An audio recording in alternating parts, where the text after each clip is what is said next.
आज हमें नया टॉपिक करना है जिसका नाम है conservation of momentum. Conservation of momentum जो है वो हमारा न्यू टॉपिक है और मोमेंटम के बारे में हम पहले पढ़ चुके हैं। मोमेंटम हमारा किसके बराबर होता था? मास इनटू वेलोसिटी के बराबर होता था। इस चैप्टर में हम इसको कंजर्वेशन ऑफ मोमेंटम जो है ये तीनों लॉ में से किसी में भी नहीं आता है, ये एक सेपरेट टॉपिक है। फर्स्ट लॉ जो था वो लॉ ऑफ इनर्शिया कहलाता था जिसको हमने पढ़ा था। सेकंड लॉ हमने मोमेंटम पढ़ा था जिसमें हमने मोमेंटम से निकाला था कि F is equals to M A के बराबर होता है। ठीक है। थर्ड लॉ हमने पढ़ा था every action as equal and opposite reaction. ये एक नया टॉपिक है that is conservation of momentum, जिसकी स्टार्टिंग इन्होंने मोमेंटम के फार्मूले से करी है कि मोमेंटम का फार्मूला होता है mass into velocity. We will now take one example to understand the meaning of the term conservation of momentum. उसको अंडरस्टैंड करने के लिए हम एक एग्जांपल से शुरू करते हैं। सपोज कीजिए कि एक ट्रक है, बड़ी स्पीड से आपकी तरफ आ रहा है और वो एक कार को हिट कर रहा है, जिसकी वजह से कार क्या होगी, आगे की साइड बढ़ने लगेगी। ऐसे ही होता है, कार स्टेशनरी खड़ी थी, पीछे से आगे किसी ने ठोका और वो आगे बढ़ गई।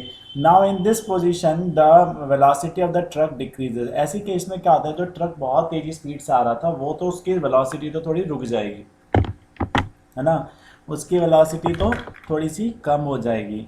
लेकिन जो हमारा कार जो रेस्ट पे थी उसकी वेलोसिटी बढ़ जाएगी। क्या होता है कि उसकी ट्रक की जो कुछ वेलोसिटी होती है वो किस में ट्रांसफ़र हो जाती है, कार में ट्रांसफ़र हो जाती है। अब मास तो नहीं ट्रांसफ़र होगा क्योंकि मास ट्रक का जो है वो ट्रक का मास रहेगा ही रहेगा, और जो कार का मास है वो कार का मास रहेगा ही रहेगा। ट्रांसफ़र क्या होती है, velocity. Velocity of truck transfers to the car, जिसके वजह से ट्रक की स्पीड तो डाउन हो जाएगी टकराने के बाद, और कार की स्पीड जो रेस्ट में थी वो बढ़ जाएगी, वो आगे की साइड बढ़ने लगेगी। The momentum lost by the truck has been gain by the car. इसलिए हम कह सकते हैं कि जो मोमेंटम कार ने, एक्चुअल में क्या होता है, कार का, late me show you.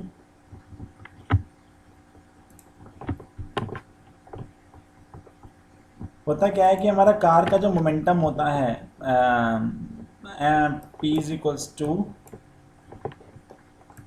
P is equals to किसके बराबर होता है, P is equals to M V के बराबर होता है, राइट। तो ये जो P is equals to M V होता है ये हमारा क्या हो जाएगा,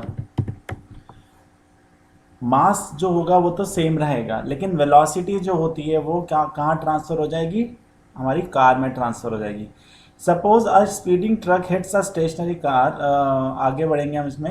it has been found that the increase in the momentum, ऐसा देखा गया है कि जैसे जैसे मोमेंटम बढ़ेगा, जैसे जैसे मोमेंटम बढ़ता है हमारी वेलोसिटी भी बढ़ती चली जाती है। It has been found that the increase in momentum of a car is equal to the decrease in the momentum of truck। और ऐसा देखा गया है जब ये ट्रक टकराएंगे तो ट्रक का मोमेंटम तो कम हो जाएगा क्योंकि वेलोसिटी हो जाएगी कम, लेकिन क्या बढ़ जाएगा, कार का मोमेंटम बढ़ जाएगा क्योंकि कार की वेलोसिटी बढ़ जाएगी। तो पहले कार का मोमेंटम कितना था, जीरो, क्योंकि वो रेस्ट पे था, तो M is equals to P is equals to M V होता है। तो वी जीरो है रेस्ट के केस में, तो कार का मोमेंटम तो जीरो, ठीक है। और ट्रक का मोमेंटम हाई था। अब जब ट्रक टकराएगा तो ट्रक की वेलोसिटी हो जाएगी डाउन, जब वेलोसिटी डाउन हो जाएगी तो मोमेंटम भी क्या हो जाएगा, डाउन। ठीक है जी। The momentum lost by the truck has been gain by the car. इसलिए हम कह सकते हैं जो ट्रक का मोमेंटम डाउन हुआ था वो किसको ट्रांसफर हो गया, कार को ट्रांसफर हो गया। इसको, इसी लॉ को बोलते हैं हम क्या, कंजर्वेशन ऑफ मोमेंटम। यानी कि हमारा मोमेंटम जो होता है वो हमेशा क्या रहता है, कंजर्व्ड। कंजर्व्ड मतलब स्टोर्ड रहता है, ये एक बॉडी से दूसरी बॉडी में ट्रांसफर हो जाता है। तो इसको पढ़ते हैं। According to the law of conservation of momentum, when two bodies act upon one another, यानी जब एक बॉडी दूसरी बॉडी से टकराती है तो then their total momentum remain constant provided no external forces are acting. तो उनका जो मोमेंटम रहेगा, दोनों का जो मोमेंटम रहता है उनका सम क्या रहेगा, सेम रहेगा, प्रोवाइडेड कि कोई एक्सटर्नल फोर्स नहीं लग रही है। तो इसको एक एग्जांपल से समझते हैं आगे के। सपोज एक कार, एक ये था, इसको मोमेंटम था ये इसका, ट्रक का, ये ट्रक था, इसका मास था m1 और वेलोसिटी थी u1। लेट मी, ठीक है, इसका मोमेंटम था m ट्रक का और वेलोसिटी थी u। और छोटी कार का जो था वो था m2 मास और वेलोसिटी थी u2, मान लीजिए बिफोर टकराने से। तो इनका इनका जो मोमेंटम होगा, इसका मोमेंटम किसके बराबर होगा, m1 इंटू u1, तो ये हो गया m1 इंटू u1, और इसका मोमेंटम क्या होगा m2 इंटू u2, तो इनका सम क्या है m1 u1 plus m2 u2। तो ये तो बिफोर कोलिजन है। जब ये टकरा जाएंगे तो टकराने के बाद क्या होता है, इसका मोमेंटम है m, इसका मास है m1, वेलोसिटी चेंज हो जाएगी, मास तो दोनों का सेम रहेगा लेकिन चेंज क्या होगी, वेलोसिटी v1, इसकी वेलोसिटी हो जाएगी v1 यानी थोड़ी सी डाउन, और इसकी वेलोसिटी थोड़ी सी बढ़ जाएगी तो इसकी वेलोसिटी हो जाएगी v2। तो m1 v1 plus m2 v2, तो इसकी फाइनल मोमेंटम ये होगा। तो law of conservation of momentum कहता है कि मोमेंटम बिफोर कॉलिजन और मोमेंटम आफ्टर कॉलिजन ये दोनों एक दूसरे के इक्वल रहेंगे, यानी m1 u1 plus m2 u2 is equals to m1 m2 plus v2। ये बहुत सिंपल सा conservation, law of conservation of momentum है। आई होप इतना क्लियर होगा, यानी पहले दोनों का सम बाद के दोनों के सम के बराबर है। क्लियर है?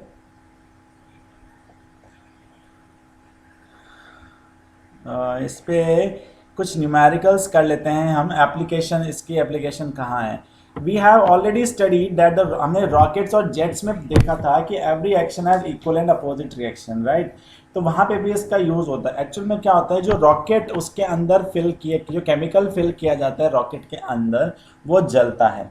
जब वो जलेगा तो उसको बहुत ज़्यादा हाई वेलोसिटी से नीचे की साइड निकलता है। ये गैसेस क्या करती हैं, through the tail nozzle of the in the downward, ये डाउन की साइड जाते हैं और बहुत ट्रेमेंडस स्पीड से नीचे की साइड इसका धुआं निकलता है, और रॉकेट ऊपर की साइड फिर बढ़ने लगता है। हालांकि जो मास होता है गैस का वो बहुत कम होता है, इसलिए उसकी वेलोसिटी बहुत ज़्यादा होगी, hence a very large momentum. क्यों?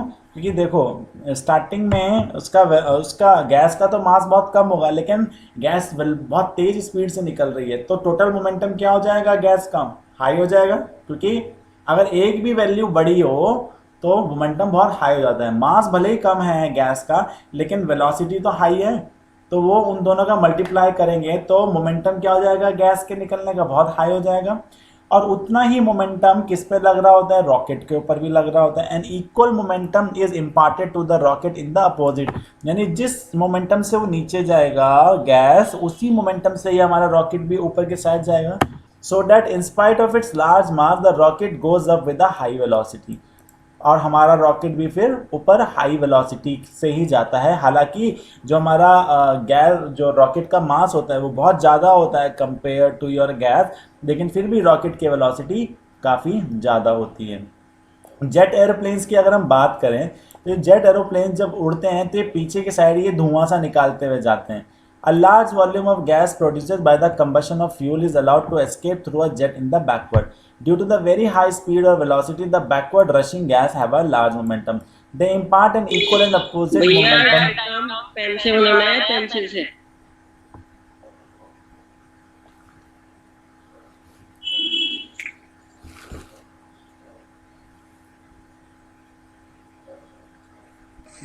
Use your common sense.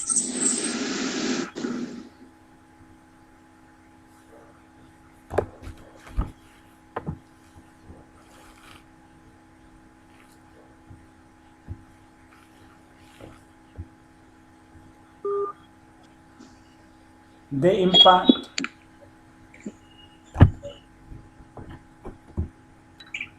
भैया डायग्राम पेन से बनाना है या पेंसिल से? I said use your common sense. क्या भैया? पेंसिल से। ओके भैया। जेट एयरप्लेन्स में हम बता रहे थे कि जितना मोमेंटम से हमारी गैस ऊपर के नीचे की साइड निकलती है, उसी मोमेंटम से, अभी ये जेट एयरवेज की बात चल रही थी, जो जेट के एरोप्लेन उड़ते हैं इनमें क्या होता है, जेट एरोप्लेन में होता है हमारा लार्ज वॉल्यूम ऑफ गैस जो होती है वो पीछे की साइड निकलती है। बहुत तेज पीछे निकलने की वजह से क्या होता है, हमारा जेट एरोप्लेन आगे की साइड पुश होता है। एज यू कैन सी, जितनी स्पीड से ये पीछे गैस निकलती है, जो फ्यूल जल रहा है, उसी स्पीड से यह आगे बढ़ती है। Thus we can also say that the rocket and jet aeroplane work on the, इसलिए हम कह सकते हैं कि रॉकेट्स और जेट्स जो होते हैं ये कंजर्वेशन ऑफ मोमेंटम के प्रिंसिपल पे वर्क करते हैं। We will now describe how the momentum is conserved when the bullet is fired. अब हम जो हमने बुलेट वाला केस पढ़ा था वो भी हम यहाँ पे हम इसको थोड़ा सा देखेंगे। इसमें कह रहा है कि जो ये वाला यानी पहले, ये तो हम पहले भी कल कर चुके हैं, ये वाला न्यूमेरिकल जो इन्होंने इसमें कराया है, ये न्यूमेरिकल मैं आपको कल ऑलरेडी करा चुका हूँ। यानी जो मोमेंटम दोनों का मोमेंटम सेम होता था, हमने कल पढ़ा भी था, राइट। यानी हमने एसेलरेशन के फॉर्म में पढ़ा था, m इंटू ए के फॉर्म में पढ़ा था। नाउ ये क्वेश्चन जो है ये मोमेंटम के फॉर्म में, तो सेम फॉर्मूला लगेगा। फॉर्मूला यही है कि momentum of bullet is equals to momentum of gun, दोनों का मोमेंटम सेम होगा। यहाँ पे मास ऑफ बुलेट को वेलोसिटी ऑफ बुलेट से मल्टीप्लाई किया गया और इक्वल्स टू में मास ऑफ गन को किससे मल्टीप्लाई किया गया, वेलोसिटी ऑफ गन से। यही हम कल कर चुके थे, यही क्वेश्चन हम कल बहुत इजीली करा था। तो इसमें कह रहा है कि एक बुलेट का मास है 10 ग्राम, उसको फायर किया गया और गन का मास है 6 kg और वेलोसिटी है 300। आपको निकालना है कि गन की रिकॉइल वेलोसिटी कितनी होगी। तो देखो पहले तो ये देखो, ये जो वेलोसिटी है ये 300, ये किसकी है, ये है बुलेट की, ठीक है। और हमें निकालना क्या है कि गन किस स्पीड से पीछे की साइड जाएगी। तो सबसे पहले तो आप यही फॉर्मूला लगाएंगे, m1v1 is equals to m2v2। तो m1 कितना है, 10 ग्राम को अगर हम kg में कन्वर्ट कर लें तो क्या हो जाएगा, 0.0 ग्राम 01 इंटू उसकी जो वेलोसिटी थी वो कितनी थी, 300 is equals to 6 into recoil velocity. क्योंकि आपको गन की रिकॉयल वेलोसिटी निकालना है तो 6 इंटू ये क्या हो जाएगा, अननोन वैल्यू। अब ये 6 कहाँ चला जाएगा, नीचे डिवाइड में, तो 0.01 इंटू 300 कितना हो जाएगा, जो भी आएगा उसको 6 से डिवाइड कर लेना, तो आपका रिकॉयल वेलोसिटी कितनी आएगी, यानी इस स्पीड से आपकी गन पीछे की साइड जाएगी। क्लियर है। Now coming to the another question,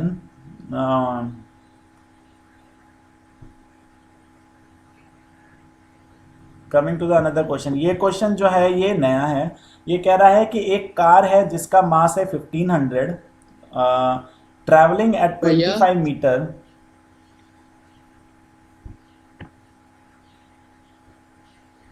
भैया हाँ जी, हाँ भैया, जो क्वेश्चन नंबर 5 है न्यूट्रिशन इन वैभव वाला, तो उसमें डायग्राम बनाना जरूरी है या फिर ऐसे पूरा प्रोसेस लिख सकते हैं? Diagram is compulsory. ओके भैया। Now coming to the sample problem number 2। Sample problem number 2 में कह रहा है कि एक कार है जिसका मास है 1500 kg, वो किस स्पीड से ट्रैवल कर रही है, 25 मीटर पर सेकंड की स्पीड से ट्रैवल कर रही है, और वो टकरा रही है दूसरी कार से जिसका मास है 1000 kg, ट्रैवलिंग एट 15 मीटर पर सेकंड। ठीक है। तो अब कह रहा है कि आफ्टर कोलिजन के बाद कार ए की स्पीड कितनी है, 20, तो बताओ कार बी की स्पीड क्या होगी। तो इसमें आपको फॉर्मूला कौन सा लगाना है, यही वाला जो हमने सबसे ऊपर ये अभी पढ़ा था। लेट मी शो यू, ये वाला फॉर्मूला लगेगा, m1u1 plus m2u2 is equals to m1v1 plus m2v2। Let me show you कि if I could show in सम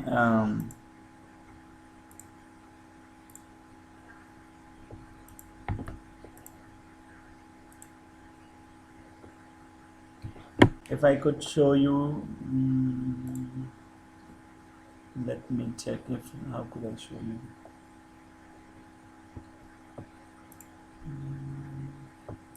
चलिए सबसे पहले इस न्यूमेरिकल को सॉल्व कर लेते हैं।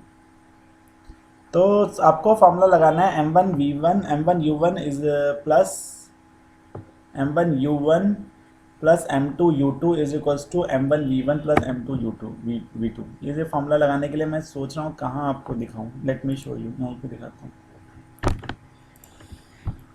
तो सबसे पहले तो मैं आपका क्वेश्चन कॉपी कर लेता हूँ, क्वेश्चन जो है इसको कॉपी कर लेते हैं। ठीक है, होल्ड अ सेकेंड।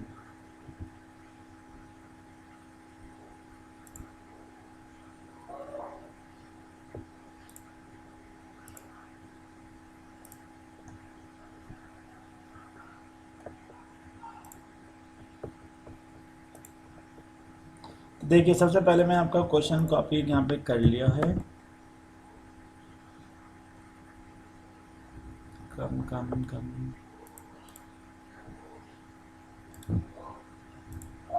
अच्छा, इसमें कॉपी नहीं कर सकता क्या मैं?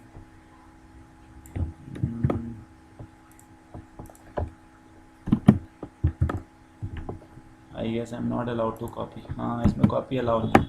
चलो कोई बात नहीं, हम क्वेश्चन यहीं से देख लेंगे। ठीक है, क्वेश्चन कह रहा है कि एक कार है जिसका मास है कितना, सबसे पहले लिख लीजिए m1। m1 क्या दिया गया है आपको? m1 दिया गया है 1500।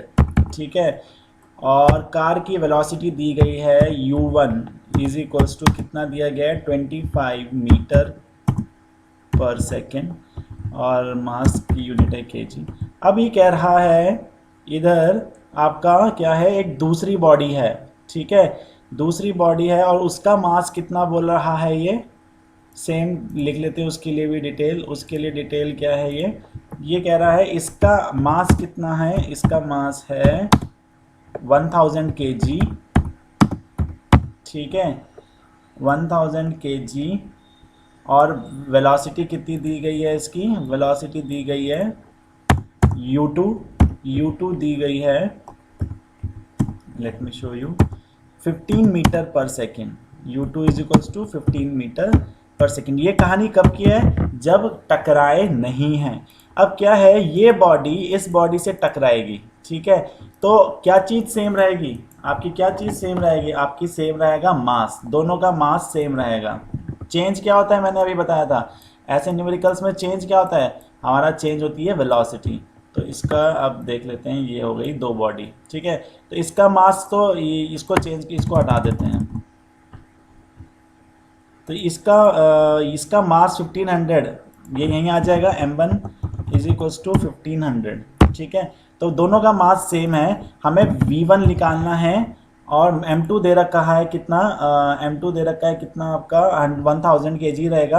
अब ये कह रहा है, लेट मी शो यू, ये कह रहा है क्या आपको? दिया क्या है कि टकराने के बाद कार ए की स्पीड कितनी बता रहा है ये? अभी देखो, इसमें टकराने के बाद कार ए की स्पीड कितनी बोल रहा है? 20 मीटर पर सेकेंड। यानी टकराने के बाद कार ए की स्पीड है 20 मीटर पर सेकेंड। आपको v2 निकालना है, क्योंकि v2 क्या है आपका? क्वेश्चन मार्क है। तो सबसे पहले तो आप फॉर्मूला लगाओ, कौन से वाला जो हमने ऊपर पढ़ा था। क्या फॉर्मूला पढ़ा था हमने पढ़ा था मेन फार्मूला जो था हमारा। अब यहाँ पे हम इसको फुल स्क्रीन कर लेते हैं। मेन फार्मूला था हमारा m1 u1 plus m2 v2 sorry u2 m2 u2 is equals to m1 v1 plus m2 v2। यही फार्मूला पढ़ा था हमने। यानी पहले वाला, टकराने से पहले का मोमेंटम क्या होगा? m1 u1, वो ये आ गया यहाँ पे m1 u1। ठीक है, टकराने के बाद मोमेंटम कितना, और इसका मोमेंटम कितना है? m2 u2, तो आ गया m2। अब टकराने के बाद मोमेंटम क्या होगा? m1 v1 plus m2 v2। तब यहाँ पे m1 v1 लगा दो तो कितना है? 1500 इंटू 25। u1 कितना है? 25 प्लस m2 u2 कितना? 1000 इंटू u2 बताओ कितना है? 15। ठीक है, is equals to m1 v1 कितना आएगा? m1 v1 है 1500 इंटू v1 इज 20, प्लस आपको m2 v2 लगाना है, तो 1000 इंटू v2। अब v2 अननोन है आपका। तो सबसे पहले तो अब आपको करना क्या है? v2 क्या है आपका? अननोन है, तो v2 को v2 ले लीजिए। तो सबसे पहले तो LHS को सॉल्व कर लीजिए। जब आप LHS को सॉल्व करेंगे, तो LHS को जब सॉल्व करेंगे तो क्या होगा? 1500 इंटू 25 कितना होता है? लेट मी सॉल्व। 1500 इंटू 25, ठीक है, प्लस 1000 इंटू 15। तो जब मैंने LHS को सॉल्व किया तो ये आया 50 to 500, और RHS में कितना है? 1500 इंटू 2, यानी कितना हो जाएगा? 15 इंटू 2 इज 330, और 3 0, प्लस 1000 इंटू v2, अब ये उधर जाके क्या हो जाएगा 52,500, ये उधर जाके राइट साइड जाके क्या हो जाएगा माइनस हो जाएगा, तो 30,000 माइनस हो गया, तो 22 ये आ जाएगा इधर 22,500 is equals to 1,000 into V2। ठीक है, अब 1000 कहाँ चला जाएगा, नीचे डिवाइड में, तो फाइनली V2 की वैल्यू कितनी निकल के आएगी, ये जब डिवाइड में जाएगा तो आएगा 22.5 मीटर पर सेकेंड, यानी टकराने के बाद इसकी स्पीड कितनी हो जाएगी 22.5। अब आप नोटिस कीजिए, देखिए बॉडी 1 का मास कितना था टकराने से पहले, वेलोसिटी कितनी थी टकराने से पहले 25, और टकराने के बाद ये कितनी हो गई 20, यानी कम हो गई स्पीड। लेकिन ये जो हल्की वाली बॉडी थी इसकी वेलोसिटी थी पहले 15 और इसकी वेलोसिटी थी 15, तो ये ट्रांसफ़र हो गई इसमें, इसकी वेलोसिटी ट्रांसफ़र हो गई कि 25 से 20 आ गया, तो इसकी वेलोसिटी अब कितनी होगी 15 से 22.5। इसका मतलब क्या हुआ, जब भी हैवी बॉडी हल्की बॉडी से टकराएगी तो उसकी वेलोसिटी बड़ी वाली बॉडी की वेलोसिटी छोटी वाली में ट्रांसफ़र हो जाएगी। तो यहाँ से ये न्यूमेरिकल से आपको क्लियर हो गया ये क्वेश्चन, ये आपका चांद में था question. I hope it is very clear to you. अब कोई डाउट होगा तो यू कैन आस्क मी, ठीक है। सो सच क्वेश्चंस आपको करने हैं। अब एक क्वेश्चन ये है सैम्पल प्रॉब्लम नंबर 3, ये कह रहा है कि एक बुलेट है जिसका मास था 10 ग्राम, स्पीड से ट्रैवल कर रही थी 400 मीटर पर सेकेंड से, और वो एक वुडन बॉक्स से जाके टकराती है 900 ग्राम्स के। आपको बताना है कि ब्लॉक की वेलोसिटी कितनी हो जाएगी। तो इसमें सिंपल है, अच्छा आपको इसमें थोड़ा सा अपना दिमाग ये लगाना है, लेट मी शो यू। वो कह रहा है कि डायग्राम से समझा देते हैं।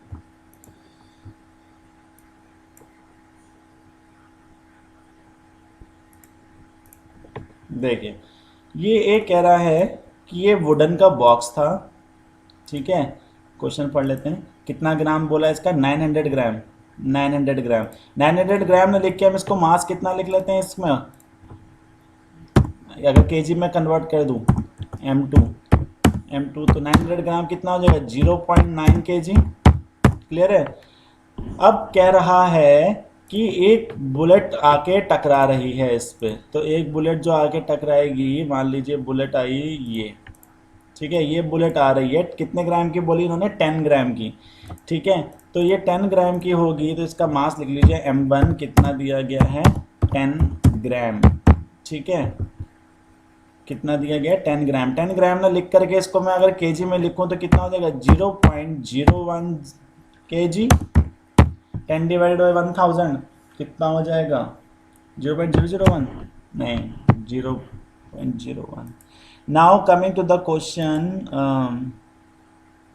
और वेलोसिटी दे रखा था इसकी वेलोसिटी थी बुलेट की, वेलोसिटी कितनी दी गई है इसकी 400 मीटर पर सेकेंड। अब ये कह रहा है जब ये इस बुलेट से टकराए, ये रेस्ट पे रखा हुआ है ये बॉडी, ठीक है, जब ये इससे टकराएगा तो मान लीजिए इसकी रेस्ट से इससे टकराएगा, तो बताना है कि इसकी ये वुडन बॉक्स कितनी स्पीड से आगे जाएगा। अब एक बात का ध्यान रखिए, जो मोमेंटम इस बुलेट का होगा वही मोमेंटम इसमें आ जाएगा, इतना तो पता ही है आपको, m1 v1 is equals to m2 v2, ठीक है। तो हम थोड़ा सा करते हैं काम, मेरा थोड़ा सिस्टम हैंग हो गया, ओके कोई नहीं। देखिए अब हम सेम काम करते हैं, ठीक है, लेकिन अब हम यहाँ पे सबसे पहले हम निकाल लेते हैं जो चीज़ हमें पता है। m1 v1 is equals to क्या है हमें फॉर्मूला पता है, m1 v1 is equals to m2 v2, यही पता है हमें, है ना। लेकिन एक बात का ध्यान सोचो, जब ये बुलेट इससे जाके टकराएगी तो ये इस वुडन बॉक्स में अंदर घुस जाएगी, है ना। तो जब ये इसमें घुस जाएगी तो इसका जो मोमेंटम हो, इसका जो वेट होगा इस बुलेट का उसमें ऐड हो जाएगा, नहीं हो जाएगा, कुछ इस तरीके से ऐसे। देखो ये जब ये बुलेट इसके वुडन के अंदर जाके घुसी तो ये खाली वुडन थोड़ी ना आगे जाएगा, बुलेट भी तो साथ में आगे जाएगी, तो जो टोटल मास हो जाएगा वो कितना हो जाएगा, टोटल मास हो जाएगा 900 प्लस 10 ग्राम, तो टोटल मास हो गया कितना 910 ग्राम। तो अगर हम अब यहाँ पे मैं लिखना चाहूँ तो मेरे को ये रियल मास कितना होगा इसका टकराने के बाद, ये हो जाएगा 910 ग्राम, 910 ग्राम को मैं क्या लिख सकता हूँ 0.91 kg। क्लियर है। तो अब मेरे को जो V2 निकालना है वो, अब मेरा जो अब यहाँ से हमें V2 निकालना है, तो अब हम M2 जो है 0.9 ग्राम लेंगे, 91 ग्राम लेंगे, ना कि ये लेंगे। तो बस अब लगा दीजिए फॉर्मूला। M1 कितना, M1 है 0.01 इंटू 400, ठीक है, is equal to M2 V2, M2 V2 यानी 0.91 इंटू V2। बस आप इसको फॉर्मूले को सॉल्व करिए तो 0.01 इंटू 400 कितना होता है, यह आ जाएगा 4 is equal to 0.91 into V2, ठीक है, इंटू V2। बस अब आपको ये 0.91 नीचे डिवाइड में लेकर ले जाइए, 4 डिवाइडेड बाई 0.91 कितना होता है 0.91 4.39, यानी वेलोसिटी V2 कितनी आई, V2 आई 4.39 मीटर पर सेकेंड। तो ये आपकी वेलोसिटी आए जिस स्पीड से ये हमारा लकड़ी का जो ये ब्लॉक था ये आगे बढ़ेगा। तो देख लो वेलोसिटी जी 4.4 आई, वही 4.39 इज 4.4। यहाँ पे आपका ये चैप्टर एंड होता है। आपका होमवर्क है कि ये न्यूमेरिकल्स बनाओ, इनको बैठ के कोई डाउट आए तो यू विल आस्क मी, ठीक है जी। That's all for this topic.